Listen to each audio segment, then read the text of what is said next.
Disroot has a new service, and I might have had a small piece of involvement in it. So why don't we see what that is on this edition of DisQuest?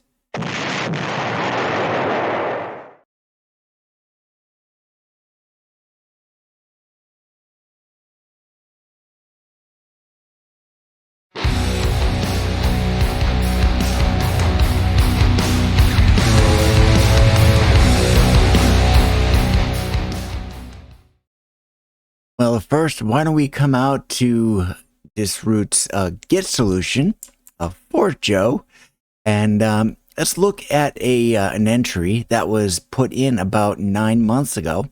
It's a suggestion for LibreTranslate or LibreTranslate, and guess what? It's done by me. I recently made a post on Disroot and mentioned a translator that I've been using called DeepL.com.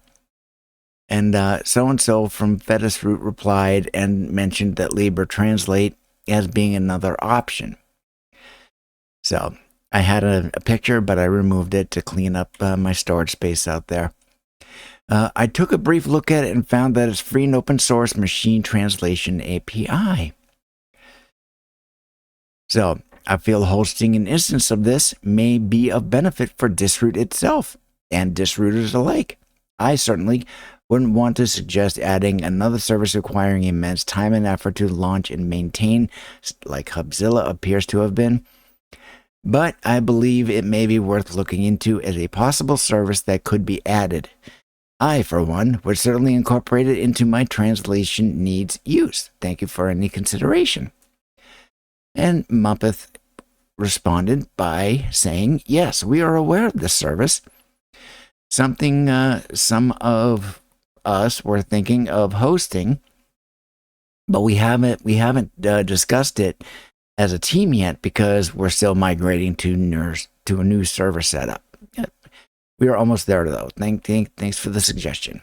And that was around 9 months ago.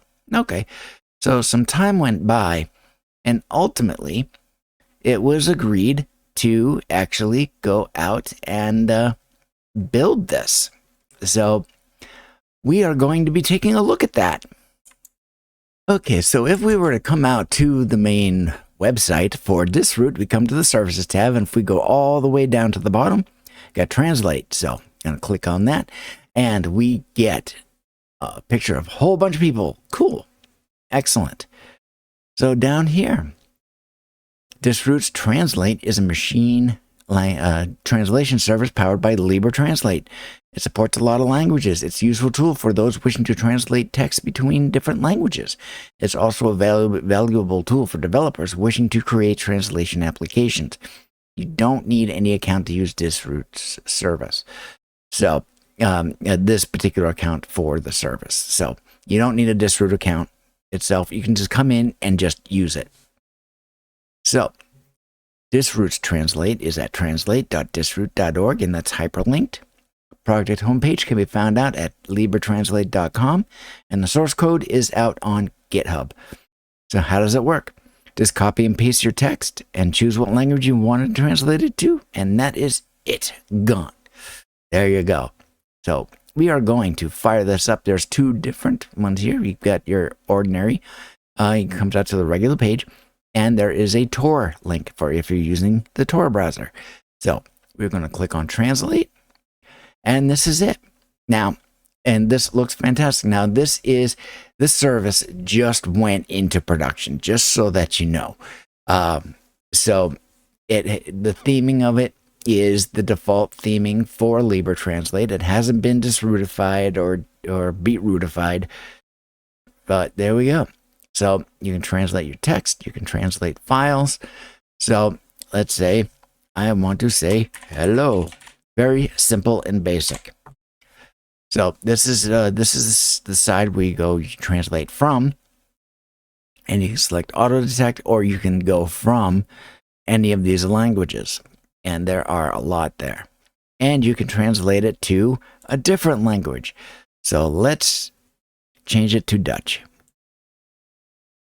It's thinking, and there you go. Hallo. Nice and simple, very basic. There's a relationship between English and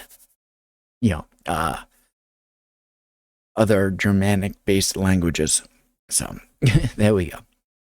Now, very simple. Hello, hello. And then, of course, you've got code for it down here. And, you can throw in your request if you have code, and it'll throw the response. There we go.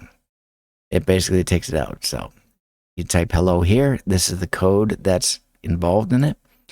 And the response translated to hello, and there is the response code. There it is. Free LibreTranslate. So it's very easy to use. I like it a lot.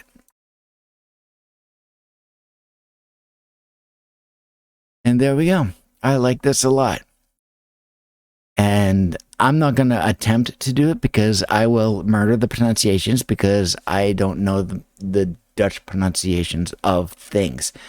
Of course, I'd probably be approaching it from a German aspect. But, yeah, so that would be really bad.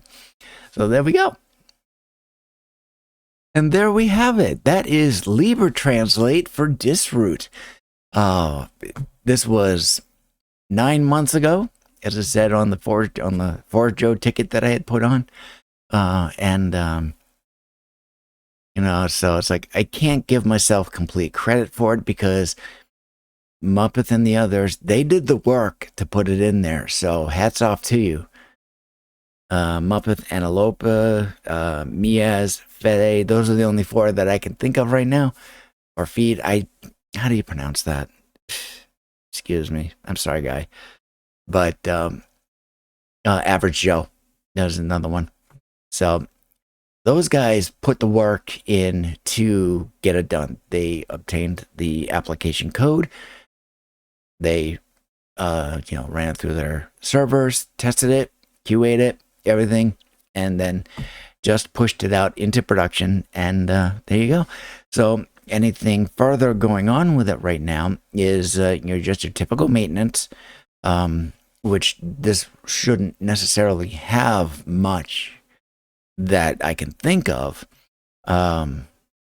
except outside of anything that new versions that come out on GitHub, things of that sort, and of course tossing a customized Beetroot theme onto it, to give it that purplish look and such like that. But outside of that, it's fine just as it is. Doesn't necessarily need to be changed, but from an aesthetic look, change it. It'll happen at some point, no doubt. I have no doubt that's going to happen. So, and I am looking forward to seeing it when it comes out. Outside of I think if anything, just maybe throw a Disroot logo on there somewhere, and just changing the blue to the beetroot color. That's pretty much it. That's all I can think of. So, very short video, and there we go. So, nice little extra bonus. Came out of nowhere. And one extra little piece. I'll be adding a comment to the Mumble video, but the Mumble service is being discontinued. Disroot decided to do away with Mumble because there's other chat services out there, such as their Nextcloud instance has Talk. It's a conferencing thing, video conferencing, but there's audio in there with it. So, and there's other solutions out there in the online world for voice chat only, but it was deemed unnecessary, so they decided to do away with it. But as of this recording, it's not out. When you go down that applications list, audio is gone. I've gone into my Mumble application, and the server is still there and everything like that. So, but it's not accessible from the website anymore, just so you know. So if you already have it going, you can still continue to use it. However, don't expect it to stay. it's more than likely going to get wiped out at some point in the future. How far, I can't say. I don't know. I don't have any details on that. I've just been watching the Forge Show tickets, and I just know that it's going to be disappearing. The website side of it is gone, and that should be hint enough to stop using it, period, because it's more than likely going to disappear altogether. That will save on resources that can be used for other things. So I don't have any other information on that. So that's it for this edition of DisQuest, and we will catch you in the next video. So thank you very much. Skál. Drink to victory.